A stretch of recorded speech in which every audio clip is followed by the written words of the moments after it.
Hello मेरे भाई, स्वागत करता हूं आपके अपने यूट्यूब चैनल रोटेशन क्लासेस पे। तो मेरे भाई ये आपका सेकेंड सीरीज है। तो इसके पहले वाले सीरीज में हम लोगों ने इस तरह के प्रॉब्लम को डिस्कस किए थे। तो उम्मीद है कि आपका कुछ रिएक्शंस कवर हुआ होगा। उस तरीके से हम लोग कुछ और रिएक्शंस को डिस्कस करते हैं जिससे आपको काफ़ी हेल्प मिलेगा। और इस तरह के क्वेश्चंस बोर्ड में आते हैं और इस तरह के प्रॉब्लम करने से आपका बहुत सारा रिएक्शन जो होगा वो कंप्लीट हो जाएगा, है ना। तो एक बार अपना ट्राई दीजिए, उसके बाद मैं इसको सोल्व करता हूँ। चलिए मैं इसको सोल्व करता हूँ।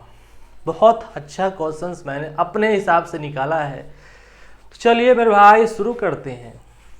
मेरे भाई ये तुम्हारा है कैल्शियम कार्बाइड, और कैल्शियम कार्बाइड का जब हम हाइड्रोलिसिस करते हैं तो यहाँ से बनता है एसिटिलीन। क्या बनता है? एसिटिलीन। मेरे भाई यहाँ से बन जाएगा CH ट्रिपल बॉन्ड CH, इसको इथाइन भी बोलते हैं। ये रिएक्शन इसके पहले वाले सीरीज में हम लोगों ने देखा था और वो था खुसरोफ रिएक्शंस। मेरे भाई जब अल्काइन का रिएक्शन खुसरोफ रिएक्शंस के द्वारा करवाते हैं तो मेरे भाई यहाँ बनता है एल्डिहाइड या इनॉल बन जाता है, क्योंकि वो टॉटोमराइज हो जाते हैं। तो मेरे भाई यहाँ से बन जाएगा तुम्हारा इथेनॉल CH3COH। ठीक है मेरे भाई, ये तुम्हारा है लिथियम अल्मुनियम हाइड्राइड।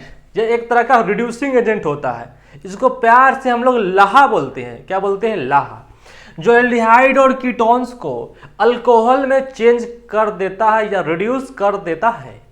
मेरे भाई अगर एल्डिहाइड के साथ रिएक्शन करवाते हैं तो वो कन्वर्ट होगा 1 डिग्री अल्कोहल में। कीटोन के साथ रिएक्शन करवाते हैं तो मेरे भाई हो जाएगा 2 डिग्री अल्कोहल्स में। तो ये हो जाएगा दोस्तों CH3CH2OH। और ये तुम्हारा अल्कोहल का रिएक्शन जब हम करवाते हैं PCl5 के साथ तो मेरे भाई वो कन्वर्ट हो जाता है हेलो एल्केन्स में, या PCl3 होगा तब भी हेलो एल्केन्स, या तुम्हारा SOCl2 के द्वारा रिएक्शन भी करवाओगे तब भी Cl में जाएगा, या तुम्हारा ल्यूकास रिएजेंट डाल दो तो भी जाएगा किस में? हेलो एल्केन्स में। उसका ही बात करेंगे। तो मेरे भाई ये हो जाएगा दोस्तों CH3CH2Cl। इसको ऐसे भी लिख सकते हैं, इसमें भी 2 कार्बन तो CH3CH2Cl। OH को हटा दिए। अब इसका रिएक्शन करवाते हैं KCN के साथ। मेरे भाई जब हेलो एल्केन्स रिएक्शन करवाते हैं KCN के साथ, ये हो जाएगा substitution reaction, SN2 reactions, because CN जो है वो एक स्ट्रॉन्ग न्यूक्लियोफाइल है। मेरे भाई ये हो जाएगा दोस्तों CN। क्या हो जाएगा? CN। ठीक है मेरे भाई, अब ये साइनाइड हो गया। अगर यहां पर AgCN रहता तो यहां पर CN नहीं NC हो जाता। ओहो हो, यह आपने भरा होगा। चलिए अच्छी बात है। अगर इसका हम हाइड्रोलिसिस करते हैं साइनाइड का तो मेरे भाई ये काफी इंपॉर्टेंट है। साइनाइड का जब हाइड्रोलिसिस करते हैं तो वहां बनता है कार्बोक्सिलिक एसिड। मेरे भाई ये बात क्लियर हो गया।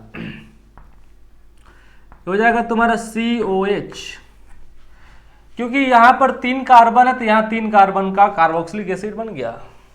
मेरे भाई जब कार्बोक्सिलिक एसिड का रिएक्शन करवाते हैं NaOH और ये सोडा लाइम के साथ, इसको कैल्शियम ऑक्साइड बोलते हैं। और इस रिएक्शन का जो नेम होता है वो होता है सोडा लाइम डीकार्बोक्सिलेशन रिएक्शन। क्या होता है? Soda lime decarboxylation reaction. जहां से CO2 निकल जाते हैं, जब CO2 निकल लेंगे तो बन जाएगा मेरे भाई प्रोपेन। क्या बन जाएगा मेरे भाई? प्रोपेन बन जाएगा। इस तरीके से क्या बन गया मेरे भाई? प्रोपेन बन गया। ठीक है, सॉरी, क्योंकि CO2 निकल जाएगा तो कार्बन के साथ निकलेगा मेरे भाई। तो हो जाएगा दोस्तों CH3। ठीक है, और इसका मैंने करवा दिया हेलोजिनेशन। तो मेरे भाई ये बात क्लियर है। ये हो जाएगा तुम्हारा Cl, बन गया तुम्हारा हेलो एल्केन इथाइल क्लोराइड। अब इसका मैंने करवा दिया फोना के साथ। फोना भी क्या है? एक तुम्हारा न्यूक्लियोफाइल है। अदरवाइज ये तो बेस है लेकिन काम करेगा न्यूक्लियोफाइल की तरह। मेरे भाई तूने पढ़ा होगा विलियमसन ईथर सिंथेसिस, ये काम करेगा न्यूक्लियोफाइल की तरह और इस कार्बन पर अटैक करेगा और क्लोरीन को बाहर कर देगा। मेरे भाई यहां से बन जाएगा तुम्हारा पीएच, इस तरीके से बन जाएगा PHOET, इथाइल लग जाएगा। ठीक है, ये बन जाएगा मेरे भाई। ये विलियमसन ईथर सिंथेसिस के द्वारा काम हो रहा है। अब इसका जब हाइड्रोलिसिस करेंगे मेरे भाई, आपको पता है ये ईथर बन गया है, अनसिमेट्रिकल ईथर। अब इसका जब हाइड्रोलिसिस करेंगे तो क्या बन जाएगा, अल्कोहल बन जाएगा। मेरे भाई यहां से बॉन्ड को तोड़ेंगे, यहां पर H और यहां पर हो जाएगा OH। तो यहां से हाँ ये देखो Na आ गया है, इसका मतलब ये हो जाएगा दोस्तों, ये होगा तुम्हारा PHONA होगा और ये हो जाएगा तुम्हारा इथेनॉल, मतलब इस तरीके से। क्योंकि इथेनॉल का ही रिएक्शन, क्योंकि ल्यूकास रिएजेंट जो होता है ना वो तुम्हारा और टेस्ट देता है किसका, एल्कोहल्स का, उसमें भी टर्बिडिटी बनता है।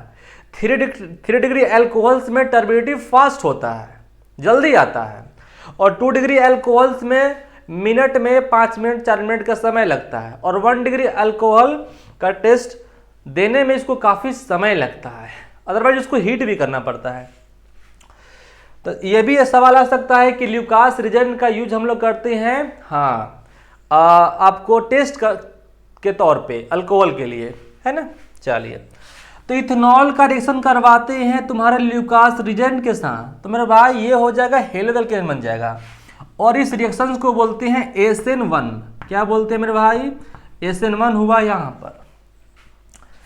यहां पर रिएक्शन जो दोस्तों हुआ ये तुम्हारा हुआ SN2, ये भी जाना जरूरी है। ठीक है, चलिए यहां पर रिएक्शन दोस्तों हुआ SN2। ठीक है, चलिए मेरे भाई ये बात ठीक है, ये बन गया। ठीक है, अब इसका रिएक्शन करवाएंगे ZnCl2 के साथ, तो बना लेगा तुम्हारा इथाइल क्लोराइड, Cl बन गया। इसका रिएक्शन मैंने करवाया किसके साथ, सोडियम के साथ in presence of dry ether. मेरे भाई ये ऊर्ज रिएक्शंस है, जहां पर बन जाएगा तुम्हारा ब्यूटेन, यह बन जाएगा मेरे भाई, ब्यूटेन बन जाएगा। फिर इसका रिएक्शन करवाया Br2H के साथ, हैलोजिनेशन रिएक्शन, और Br2 जो होता है वो ये जो रिएक्शंस होगा वो फ्री रेडिकल के द्वारा परफॉर्म होता है, और यहाँ ब्रोमीन वहां जुड़ता है जहां पर फ्री रेडिकल मोस्ट स्टेबल होता है मेरे भाई। तो फ्री रेडिकल 3 डिग्री पर मोस्ट स्टेबल, फिर 2 डिग्री पर, फिर 1 डिग्री पर। तो मेरे भाई ये 2 डिग्री, ये 1 डिग्री है, तो मेरे भाई यहां पर ब्रोमीन जुड़ जाएगा 2 डिग्री पर सॉरी, ये हो जाएगा। फिर इसका मैंने करवाया एल्कोहलिक KOH के साथ। मेरे भाई ये रिएक्शन जो होगा वो E2 रिएक्शन होगा, बिकॉज ये स्ट्रॉन्ग बेस है। तो यहां से बीटा से H, क्योंकि ये वाला अल्फा कार्बन, ये वाला बीटा कार्बन, बीटा से H जाएगा और अल्फा से Br जाएगा, और बन जाएगा यहां पर डबल बॉन्ड। मेरे भाई कुछ ऐसे बन जाएगा, ये हो गया। और इस पर रिएक्शन करवाया एडिशन रिएक्शन Br2। ठीक है, ये होता है, यहां पर बनता है नॉन क्लासिकल कार्बोकेटायन, थोड़ा सा टफ चीज है लेकिन ठीक है। यहां पर भी एडिशन होता है, और कैसा एडिशन होता है, तो मेरे भाई एंटी एडिशन होता है। ये तुम्हारा दिखाई दे रहा है कि तुम्हारा ट्रांस है, क्या है मेरे भाई, ट्रांस है, क्योंकि मिथाइल ऊपर नीचे है तो ये ट्रांस हो गया। तो ट्रांस पर एंटी एडिशन होता है तो बनता है TAE, मतलब इरिथ्रो बन जाएगा। इरिथ्रो कहने का मतलब मेरे भाई ये है, ऊपर ऊपर हो जाएगा तुम्हारा CH3, ठीक है, और यहां पर जुड़ जाएगा तुम्हारा Br, H और Br। इरिथ्रो का मतलब होता है कि ग्रुप जो लगेगा यहां पर वो सेम साइड होगा। मेरे भाई ये बात क्लियर है, ये भी कायरल कार्बन है और ये भी कायरल कार्बन है, लेकिन इसमें होगा प्लेन ऑफ सिमेट्री, तो ये बन जाएगा तुम्हारा मीजो कंपाउंड। और मीजो जो होता है यह ऑप्टिकली इनएक्टिव होता है। ओहो मेरे भाई ये बन गया। अब इधर आ जाओ, ये तुम्हारा बन गया फोना, इसको बोलते हैं सोडियम फिनोक्साइड्स। जब इस, ठीक है, सोडियम फिनोक्साइड तुम्हारा बन गया। हाँ, PHO माइनस Na प्लस।